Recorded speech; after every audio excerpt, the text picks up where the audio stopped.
pendidikan, belajar tiada henti. Sobat Guru Sinau yang dibanggakan. Pada sesi sebelumnya kita telah membahas tentang konsep karya tulis ilmiah best practice. Pada sesi ini kita akan membahas sistematika penulisan laporan best practice. Pada sesi ini bertujuan agar para peserta pelatihan ini mampu memahami sistematika bagaimana menulis sebuah laporan best practice. Seperti yang sudah kita bahas sebelumnya, bahwa isi dari laporan best practice terdiri dari bagian awal, bagian isi, bagian penutup, dan penunjang. Nah, kita akan bahas satu persatu dari keempat bagian tadi. Mulai dari bagian awal dari sebuah laporan best practice. Pada bagian awal, meliputi dari halaman judul, lembar persetujuan, kata pengantar, daftar isi, abstrak atau ringkasan, daftar tabel, daftar gambar, dan daftar lampiran bila memang diperlukan atau ada. Pada lembar persetujuan perlu disahkan, ya, ditandatangani atau disahkan oleh atasan langsung. Kalau guru di sini atasan langsung bisa kepala sekolah. Kalau kepala sekolah atasan langsungnya bisa dari kepala dinas atau kepala dari Satuan Kerja Perangkat Daerah SKPD. Misalnya kalau di satu daerah untuk jenjang SMA ada kepala balai dikmen dan sebagainya. Sedangkan pada bagian isi, pada laporan best practice, isinya meliputi pendahuluan yang berisikan ada latar belakang masalah, kemudian rumusan masalah, tujuan, dan manfaat. Kemudian bagian yang lain berupa kajian pustaka, kemudian pembahasan masalah atau pembahasan tindakannya, di mana di dalam bagian isi ini nanti ada nilai tambah terkait keaslian dari penulisan, kejelasan ide, kecemerlangan ide dalam memecahkan masalah. Hal ini ditunjukkan nanti dengan hasilnya, yaitu terjadi perubahan atau dampak yang sangat signifikan.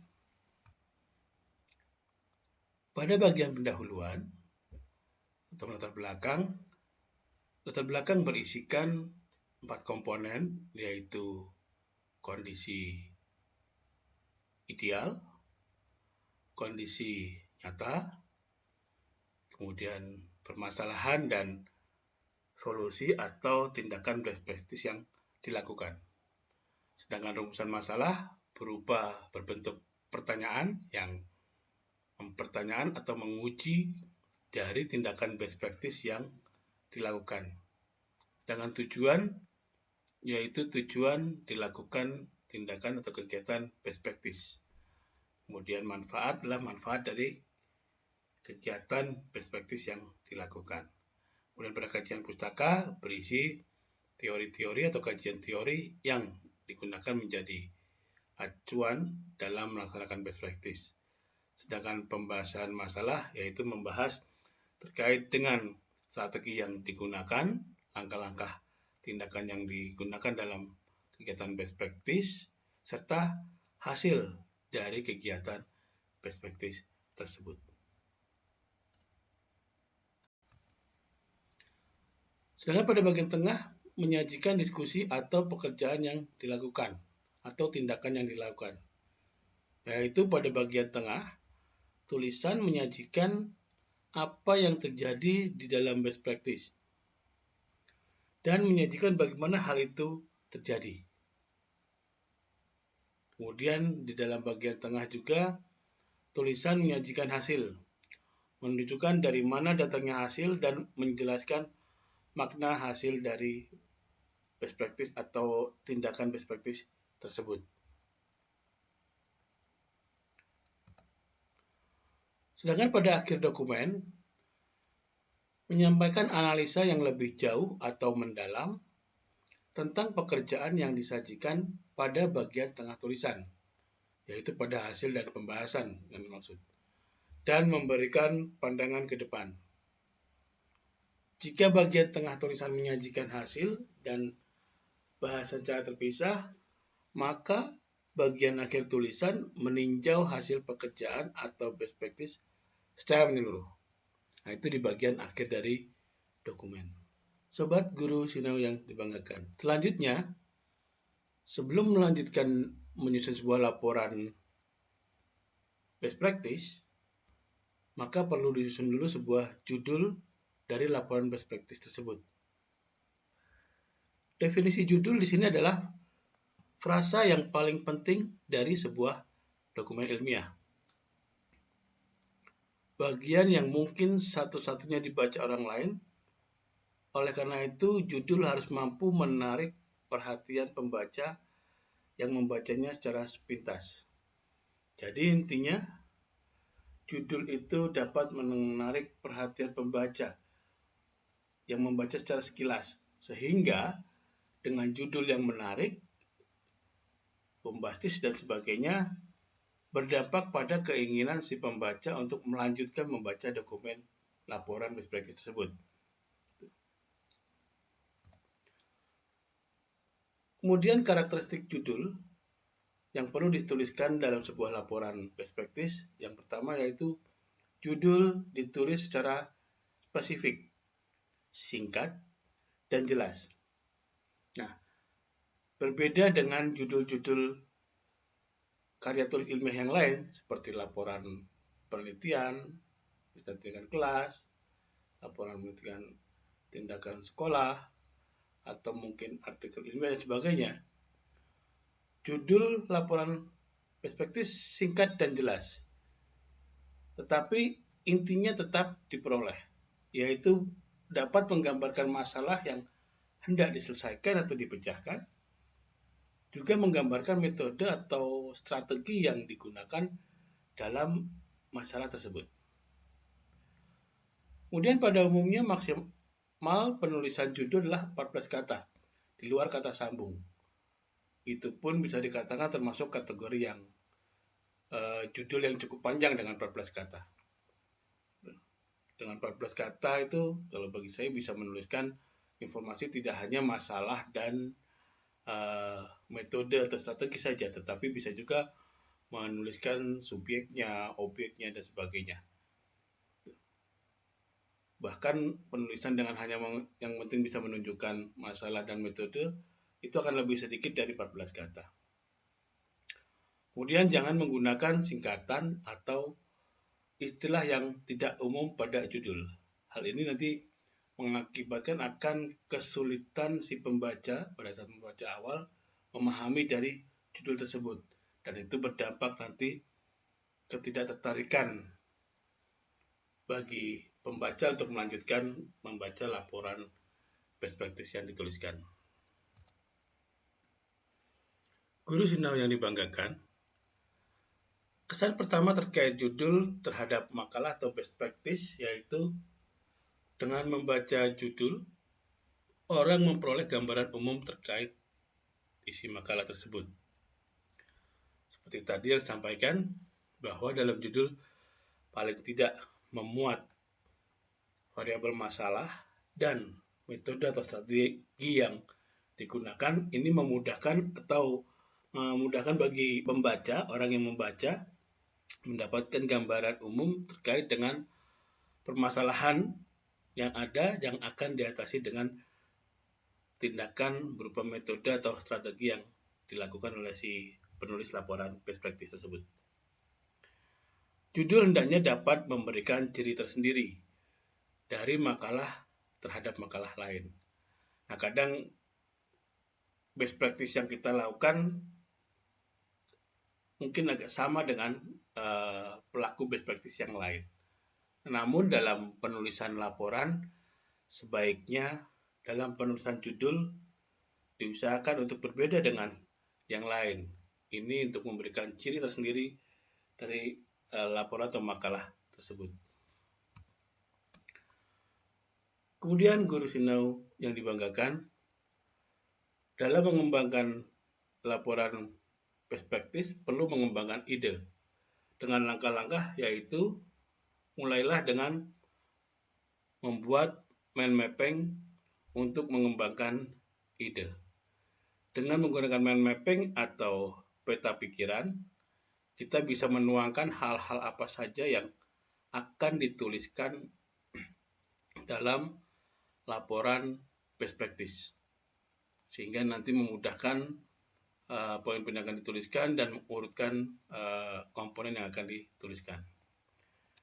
Yang kedua, membuat plot yang akan digunakan untuk menulis tentang pelaksanaan best practice. Yang dimaksudkan plot di sini adalah urutan dari beberapa peristiwa, dan setiap peristiwa tersebut mempengaruhi peristiwa berikutnya melalui prinsip sebab akibat. Nah, peristiwa sebab akibat dari suatu plot dapat dianggap sebagai serangkaian peristiwa yang dihubungkan oleh penghubung, dan seterusnya. Artinya, pada penulisan laporan best practice ini, penulis akan menuliskan peristiwa-peristiwa secara berurutan yang saling mempengaruhi, mengacu pada kejadian, melihat dari sebab akibat dari kejadian tersebut. Selain mengembangkan ide, juga menuliskan ide tentunya. Yang pertama, membuat catatan kecil di sebelah kanan artikel best practice pada bagian yang dianggap penting. Catatan-catatan kecil ini yang nantinya akan dikembangkan menjadi catatan yang lebih detail atau rinci. Nah, catatan kecil ini merupakan catatan yang berkaitan dengan artikel atau pernyataan yang disampaikan oleh penulis sebelumnya, sehingga ini ada hubungan dengan catatan kecil tersebut. Nah, nanti yang seperti dikatakan tadi, ini menjadi urutan sebuah plot. Kemudian buatlah tulisan berdasarkan catatan kecil tadi. Nah, yang baru saya sampaikan, dan isi artikel sehingga saling berhubungan. Terlihat sebab akibatnya. Kemudian isi best practice menggambarkan permasalahan terkait best practice, program yang dilakukan, kendala, cara mengatasi kendala, keberhasilan, serta dampaknya. Sobat Guru Sinau yang dibanggakan, dalam menulis sebuah karya tulis ilmiah apapun, termasuk laporan best practice, hindari yang namanya kejadian plagiasi. Nah, kejadian plagiasi yang sering terjadi dalam penulisan karya tulis ilmiah saat ini yang paling banyak yaitu dengan melakukan copy paste kalimat-kalimat dari tulisan orang lain. Artinya kita harus menghindari itu, jangan melakukan copy paste, menyalin. Buatlah dengan kalimatnya sendiri. Kalau dalam sebuah lomba biasanya ada satu metode yang digunakan untuk mengukur tingkat plagiasinya, untuk melihat tingkat kemiripannya, yaitu dengan uji similaritas dengan menggunakan sistem secara online, sehingga terlihat berapa banyak atau tingkat persentase plagiasi atau similaritasnya. Kalau dalam suatu lomba atau jurnal, ya, biasanya menentukan maksimal tingkat persentase dari kemiripan atau similaritasnya. Kemudian, untuk menghindari plagiasi, biasakan membaca beberapa artikel yang mendukung tulisan dan menulis dengan kalimat sendiri. Jadi membaca ya untuk memberi wawasan kepada kita ya, sebagai penulis untuk menghasilkan sebuah tulisan, bukan sekedar mengcopy paste, sehingga penulis dapat membuat atau menulis dengan kalimatnya sendiri. Karena dengan pengalaman membaca beberapa artikel atau referensi. Kemudian upayakan meminimalkan kutipan. Ini jangan terlalu banyak mengambil kutipan-kutipan dari referensi apapun, terutama hal-hal yang hanya sebagai kalimat-kalimat pengantar, bukan pada esensi kutipannya. Kemudian selalu membuat referensi jika melakukan kutipan. Nah, ini yang banyak yang sering lupa dilakukan oleh para penulis, yang sering pengalaman saya dapatkan pada saat membimbing, yaitu pada saat mengutip dari sebuah referensi, lupa tidak membuat referensinya dari mana. Itu yang artinya melanggar sebuah etika dalam penulisan karya tulis ilmiah, karena hanya mengcopy paste saja, tidak menyampaikan bahwa pernyataan itu ditulis oleh siapa sebelumnya, dari referensi apa, tahun berapa. Gitu. Ini banyak yang terjadi. Baik itu yang sumbernya dari buku, mungkin juga yang sumbernya dari internet dan sebagainya. Sobat Guru Sinau yang dibanggakan, berikut adalah contoh judul yang lemah dan kuat. Misalnya di sini contoh yang lemah dengan judul Implementasi Program Literasi di SMA Negeri 1 Tulang Bawang. Atau peningkatan kemampuan siswa membaca dengan program literasi di SMA 1 Negeri 1 Tulang Bawang. Apa yang menjadi kelemahan di sini? Pada judul yang pertama, yaitu implementasi program literasi di SMA Negeri 1 Tulang Bawang di sini, kalau kita mengacu pada penulisan judul tadi, paling tidak menuangkan ada dua variabel, yaitu masalah dan variabel tindakan atau metode yang digunakan.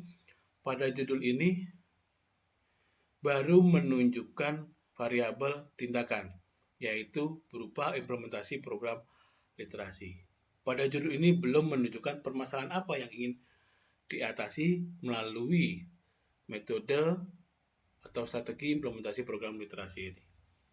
Sedangkan judul yang kedua, peningkatan kemampuan siswa membaca dengan program literasi di SMA 1 Tulang Bawang, ini sebaliknya, yaitu pada judul menunjukkan adanya variabel masalah, yaitu kemampuan membaca, tetapi tidak menunjukkan variabel dari tindakannya. Beda kalau kita lihat dari judul sebelahnya, yaitu yang kuat, dengan judul Peningkatan Kemampuan dan Budaya Membaca melalui program wajib setor baca di SMA 1 Tulang Bawang. Jelas di sini sudah ada dua komponen atau dua variabel masalah, yaitu variabel masalah dan variabel tindakannya atau metodenya.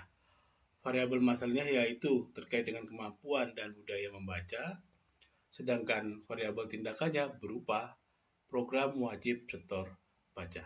Jadi sudah lengkap di sini. Berikut adalah contoh-contoh judul dari best practice pembelajaran. Pertama misalnya problem-based learning meningkatkan berpikir kritis siswa. Jelas di sini permasalahannya terkait dengan kemampuan berpikir kritis. Kemudian tindakannya, metode yang digunakan adalah penerapan model problem-based learning. Yang kedua, peningkatan kreativitas dan inovasi siswa dengan PJBL. Jelas di sini permasalahannya adalah kreativitas dan inovasi siswa. Kemudian cara memecahkan masalahnya dengan menerapkan model PJBL atau Project Based Learning. Kemudian judul Discovery Learning menumbuhkan jiwa riset siswa. Discovery Learning sebagai metode yang digunakan dalam mengatasi masalah jiwa riset siswa. Kemudian Judul Flip Learning meningkatkan belajar mandiri siswa. Flip Learning sebagai tindakan best practice, dan masalahnya adalah tentang belajar mandiri siswa. Kemudian ada juga judul yang lain, tadi judul terkait dengan pembelajaran. Kali ini judul best practice terkait dengan manajemen sekolah. Beberapa di antaranya yaitu misalnya ada sinergi untuk meraih prestasi. Tindakannya berupa sinergi, mungkin beberapa hal, aspek yang akan disinergikan. Kemudian permasalahannya adalah terkait dengan prestasi. Prestasi mungkin secara umum. Kemudian contoh lain, penegakan disiplin untuk meningkatkan citra sekolah. Tindakannya berupa penegakan disiplin, permasalahannya berhubungan dengan peningkatan citra sekolah. Ada juga pembinaan guru untuk meraih prestasi, di mana prestasi menjadi masalah, dan pembinaan guru sebagai tindakan. Kemudian penguatan kultur sekolah untuk membangun sekolah runtuh. Di sini permasalahannya sekolah runtuh, mungkin ini sekolah runtuh dalam arti tidak diartikan sebagai runtuh secara fisik atau infrastruktur, kondisi yang lain. Kemudian tindakannya berupa penguatan kultur atau budaya dari sekolah. Ada judul yang lain, ada judul tentang kemitraan sekolah, yaitu kemitraan untuk peningkatan kualitas SMK di Kabupaten Kudus misalnya. Jadi permasalahannya bicara tentang kualitas sekolah, di sini adalah SMK. Tindakan atau metode best practice-nya adalah kemitraan. Sama dengan yang lain juga, tindakan dengan kemitraan, ada yang berhubungan dengan penguatan ekosistem sekolah, ada penegakan tata tertib, dan sebagainya. Contoh yang lain, judul best practice untuk kewirausahaan sekolah, yaitu pertama menjual sekolah melalui konser. Menjual sekolah melalui konser artinya ini tanda petik permasalahan untuk mengenalkan sekolah, gitu kan? Jadi dengan bahasa yang tidak langsung, menjual sekolah ingin mengenalkan sekolah melalui konser, artinya melalui bentuk kegiatan konser.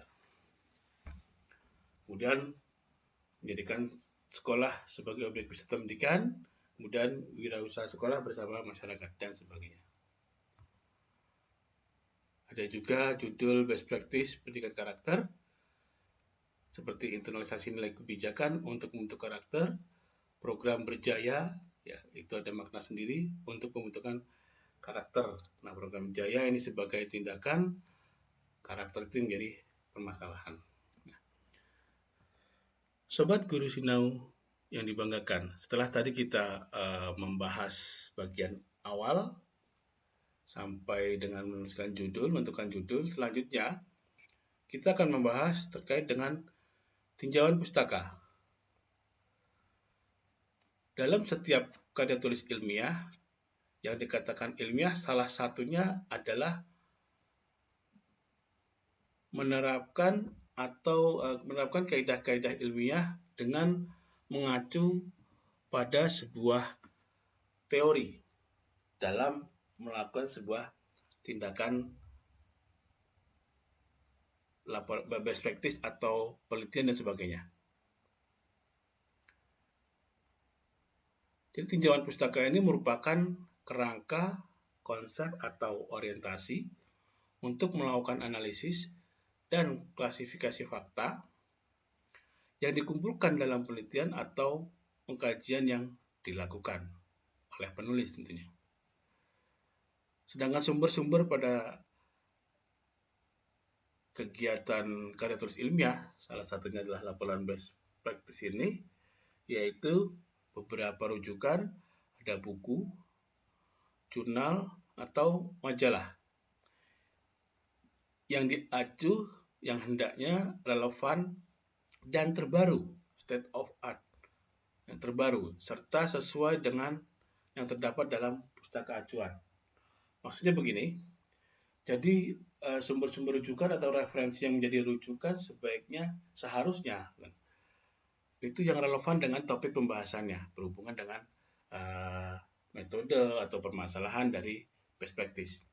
Dan yang terbaru, yaitu ada ada kaidah secara tidak tertulis, yaitu dalam mengutip dari sebuah referensi, sebaiknya idealnya adalah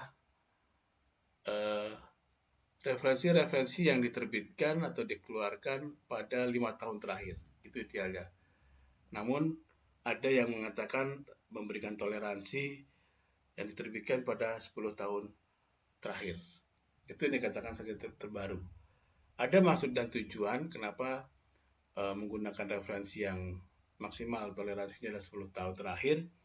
Itu jika seorang penulis mengambil referensi, ya, mengutip dari sebuah dari referensi yang tahunnya sudah lama, katakan sudah 20 tahun yang lalu, bahkan 30 tahun yang lalu, itu dikhawatirkan pernyataan-pernyataan yang diambil dari referensi tersebut sudah tidak relevan pada saat ini, pada saat penulis menuliskan sebuah laporan karya tulis ilmiah, termasuk laporan best practice. Itu yang menjadi alasan kenapa ada pembatasan referensi yang digunakan. Mengapa perlu kajian pustaka? Guru Sino yang dibanggakan, kajian pustaka dan kerangka teori merupakan kerangka acuan yang disusun berdasarkan kajian berbagai aspek, baik secara teoritis maupun empiris, yang menumbuhkan gagasan dan mendasari best practice atau sebuah artikel ilmiah. Dasar-dasar kegiatan best practice dapat berasal dari temuan dan hasil penelitian atau kegiatan yang terdahulu yang terkait dan mendukung pekerjaan untuk mengatasi permasalahan. Nah, untuk yang kedua ini, kegiatan best practice bisa mengacu pada pengalaman kegiatan best practice yang sudah pernah dilakukan atau hasil penelitian yang pernah dilakukan terdahulu oleh penelitian yang lain, sehingga itu menjadi pemikiran si penulis, pelaku best practice, bahwa pengalaman itu bisa dijadikan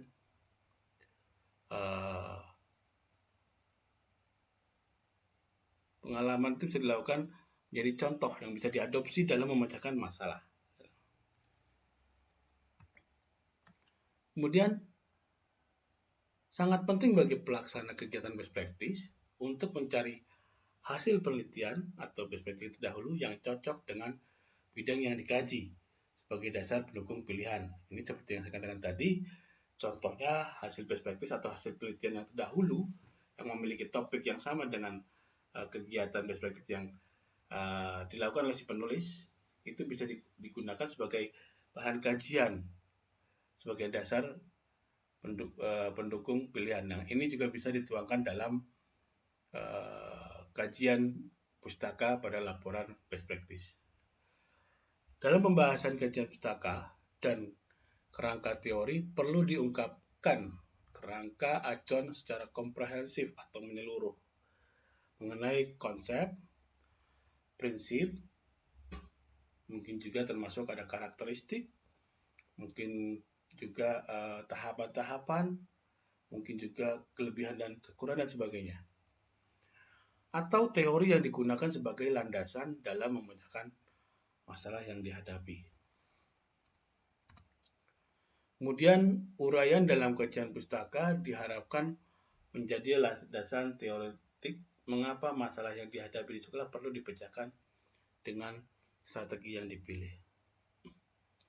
Nah, dalam kajian pustaka juga menjadi landasan mengapa memilih metode atau tindakan atau strategi yang dipilih. Karena itu, dalam mengungkapkan teorinya perlu lengkap seperti yang disampaikan sebelumnya tadi, secara komprehensif. Yang disampaikan ada konsep, prinsip, mungkin karakteristik, kelebihan, kekurangan, dan sebagainya. Karena itu akan dijadikan acuan ya, dalam pemecahan masalah yang dilakukan pada kegiatan best practice. Kemudian kajian teoretik mengenai prosedur yang akan dipakai dalam pengembangan juga dikemukakan.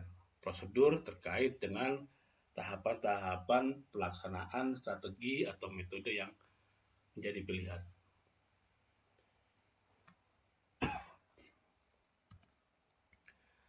Selanjutnya, kajian pustaka dan kerangka teori dipaparkan dengan maksud untuk memberikan gambaran tentang kaitan upaya pengembangan dengan upaya-upaya lain yang mungkin sudah pernah dilakukan oleh para ahli untuk mendekati permasalahan yang sama atau relatif sama.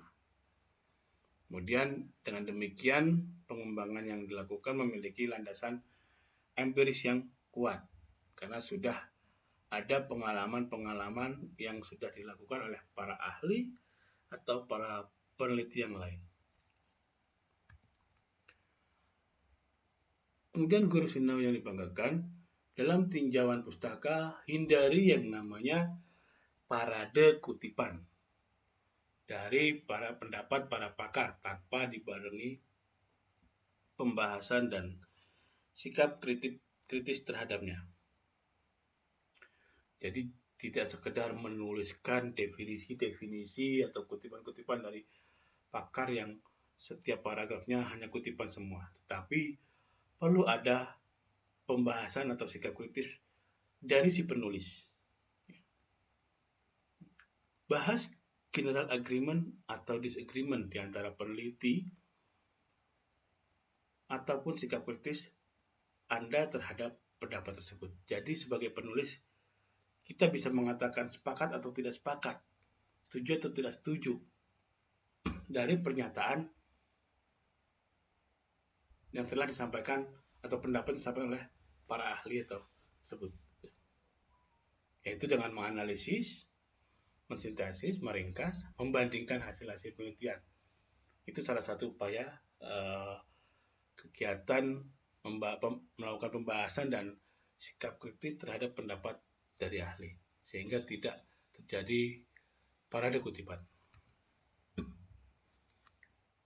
Kemudian, dalam menulis kajian teori merupakan hal yang sulit bagi peneliti yang berpengalaman. Ya, bagi para peneliti, ya, sekalipun sudah berpengalaman. Oleh karena itu, ada beberapa hal yang perlu dikaji terkait dengan teori. Pertama, memberikan kerangka konseptual bagi pembaca, sehingga pertanyaan atau masalah penelitian dan metodologi dapat lebih mudah dipahami.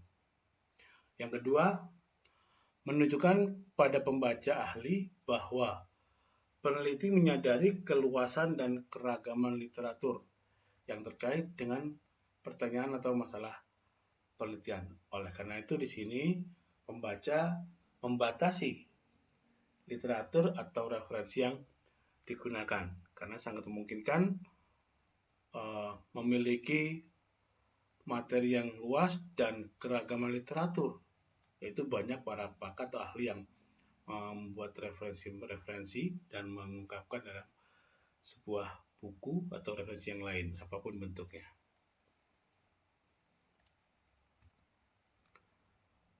Kelemahan yang sering ditemukan dalam penulisan kajian pustaka atau teori, yaitu pertama, struktur dan organisasi penulisan yang tidak sistematis. Nah, ini yang masih banyak ditemukan.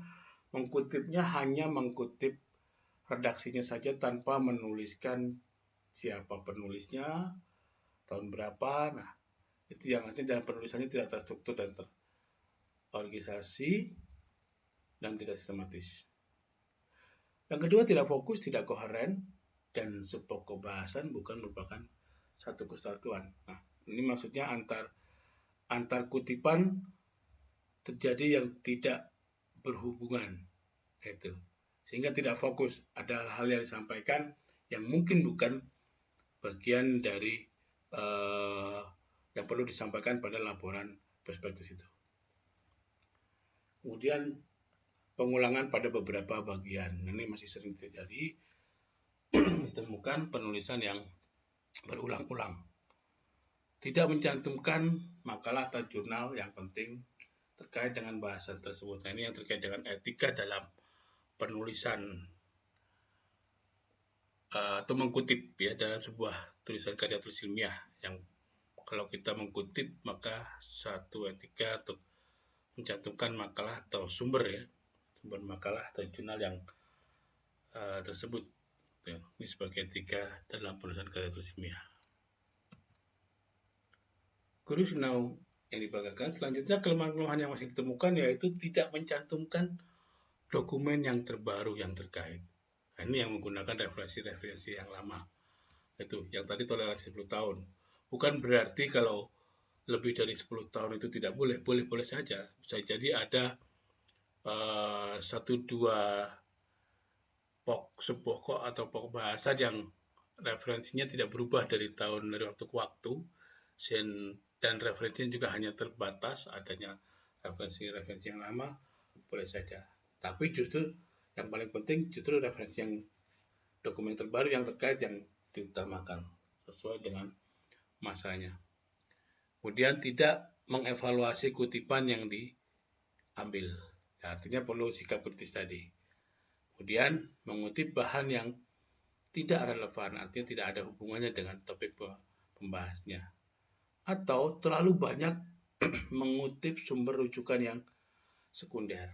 Maksudnya adalah kutipan diambil tidak langsung dari buku pokoknya, referensi yang pokok. Misalnya mengambil dari sebuah jurnal di mana pernyataan tersebut yang disampaikan di jurnal juga mengacu pada satu referensi yang lain. Artinya kalau dalam penulisannya biasanya kalimatnya menurut si A dalam bukunya si B, misalnya seperti itu ya boleh-boleh saja, tetapi tidak terlalu banyak. Itu. Nah, artinya kalau sekunder seperti itu, penulis mengambil dari referensi yang tidak langsung dari sumber utamanya. Sobat Gursinau yang dibanggakan, setelah tadi kita membahas kajian pustaka, selanjutnya bagian dari laporan best practice adalah menulis hasil dan pembahasan ini sebagai bagian isi. Yang perlu diperhatikan dalam penulisan hasil dan pembahasan yaitu jangan berpanjang lebar melakukan pembahasan, tetapi berargumenlah dengan logis. Yang sering ditemukan adalah banyak menyampaikan hal-hal yang panjang lebar yang kadang tidak relevan, tidak ada hubungannya, atau diulang-ulang karena bertujuan agar tulisannya menjadi lebih banyak, tetapi tidak nampak dari esensi yang disampaikan. Itu yang masih sering ditemukan. Kemudian pendapat orang yang sudah diringkas dalam bagian-bagian sebelumnya tidak perlu diulang lagi, cukup diacu seperlunya saja. Berikutnya, ulaslah apakah best practice memenuhi tujuan atau seberapa besar program yang dilakukan sesuai dengan tujuan atau tidak.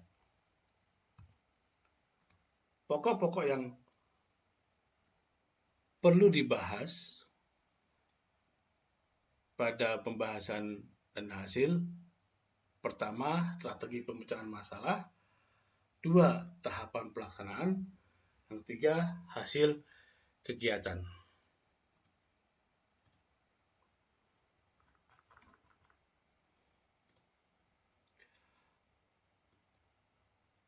Pada strategi pemecahan masalah, di sini penulis menguraikan strategi pemasaran masalah, kemudian menguraikan alasan pemilihan strategi pemecahan masalah, mendeskripsikan strategi pemecahan masalah dari persiapan, pelaksanaan, dan evaluasi sesuai dengan yang sudah dituliskan pada kajian pustaka.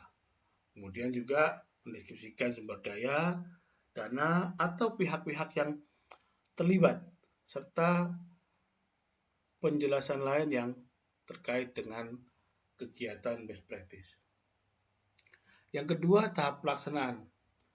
Tahap pelaksanaan ini terdiri dari tahap pelaksanaan kegiatan, dan evaluasi, di mana pada tahap pelaksanaan mendeskripsikan tahapan operasional pelaksanaan, menguraikan secara detail tentang persiapan pelaksanaan tindakan best practice, antara lain kalau pembelajaran misalnya cakupan topik, tema, KIKD, tujuan pokok, dan sebagainya. Pokok materi pembelajaran atau mode yang digunakan, atau terkait dengan tindakan dan sebagainya, atau media atau sarana pelaksanaan yang digunakan dan sumber daya yang digunakan dalam kegiatan best practice. Kemudian dalam tahap pelaksanaan juga menyampaikan pelaksanaan kegiatan yang mendeskripsikan secara runtut dan detail terkait dengan waktu, tempat, proses kegiatan pembelajaran atau kegiatan best practice ya, dan sebagainya sesuai dengan pelaksanaan yang real, yang nyata yang telah dilakukan. Kemudian evaluasi. Jadi pada pembahasan dan hasil ini penulis menjelaskan proses dan hasil evaluasi yang sudah dilakukan. Yang ketiga terkait dengan hasil kegiatan, penulis laporan best practice menjelaskan secara umum gambaran hasil yang diperoleh, keunggulan, kendala, dan solusi. Yaitu dengan menyajikan data hasil kegiatan berupa tabel, grafik, gambar, atau foto. Selain itu juga terdapat strategi pemecahan masalah yang jelas dan pembahasannya didukung dengan data-data yang ada di dalam satuan pendidikannya.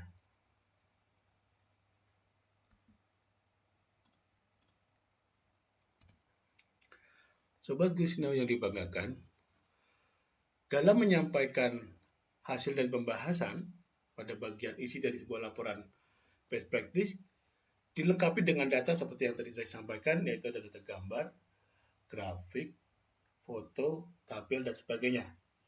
Namun jangan lupa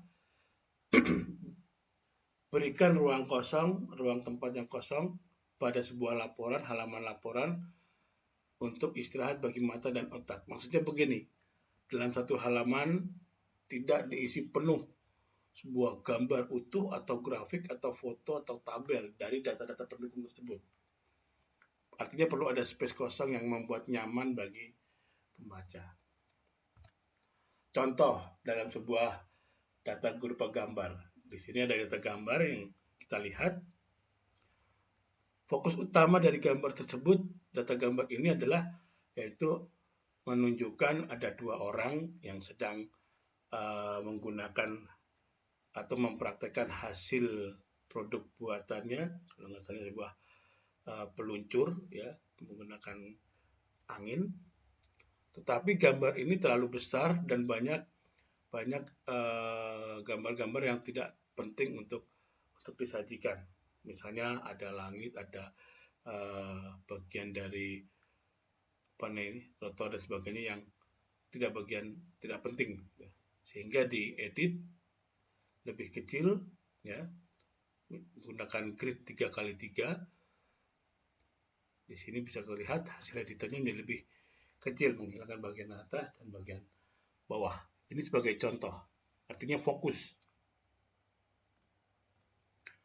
Selanjutnya menyajikan data dalam bentuk grafik.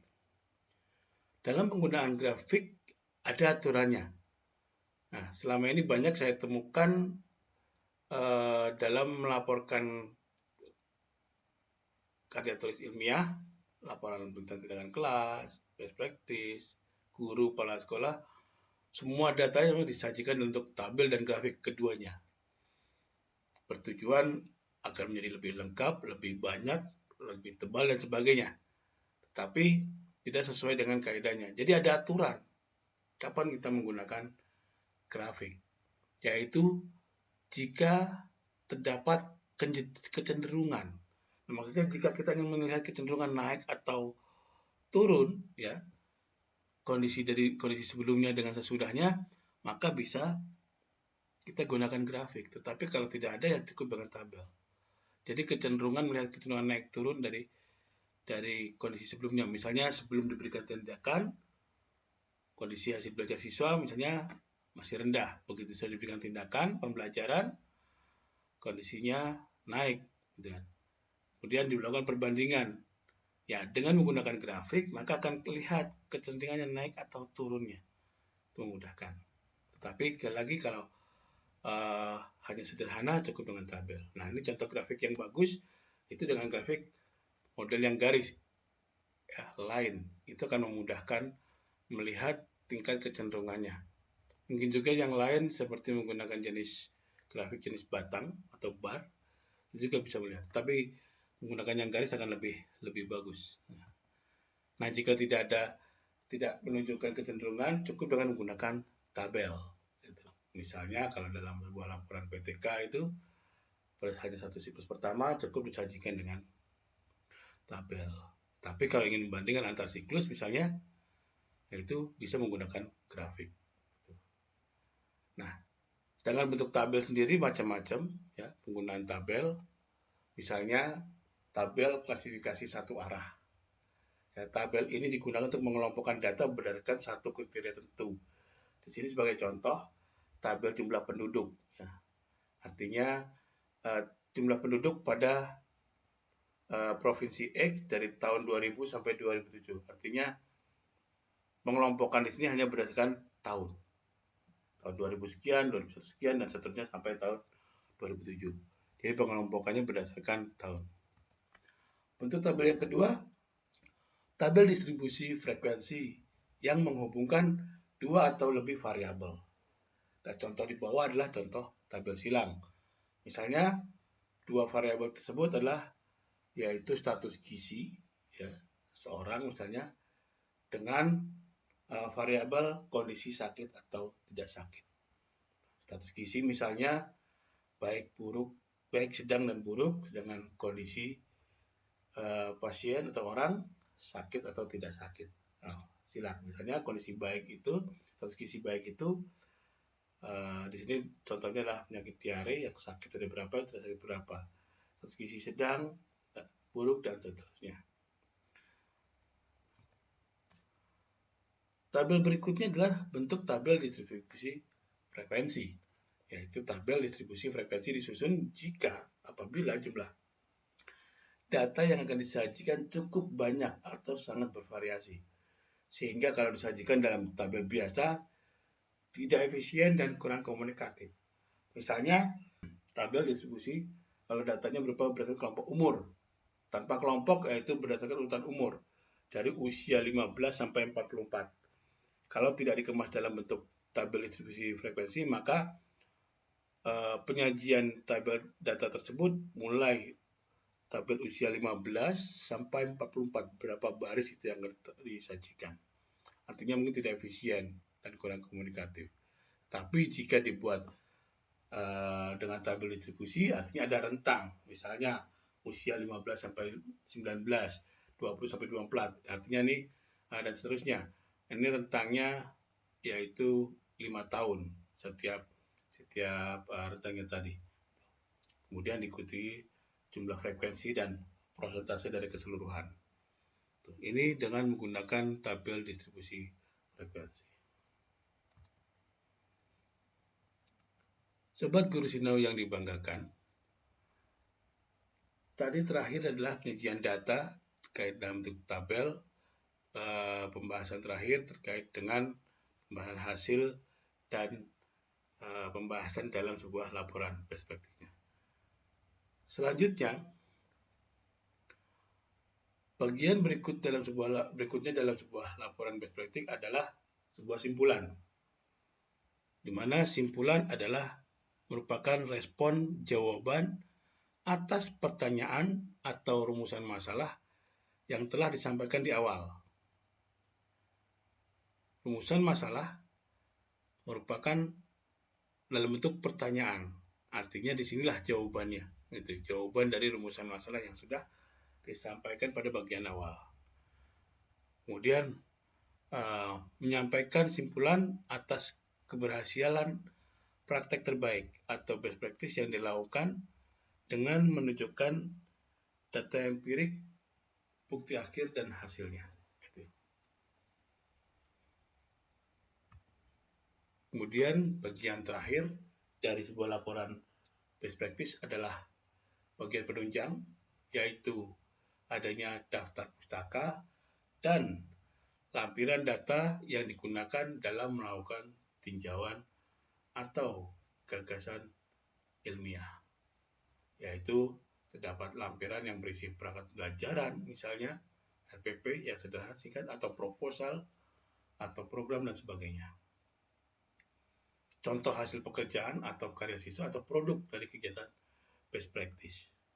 Kemudian lampiran ada contoh hasil belajar siswa atau evaluasi dari kegiatan.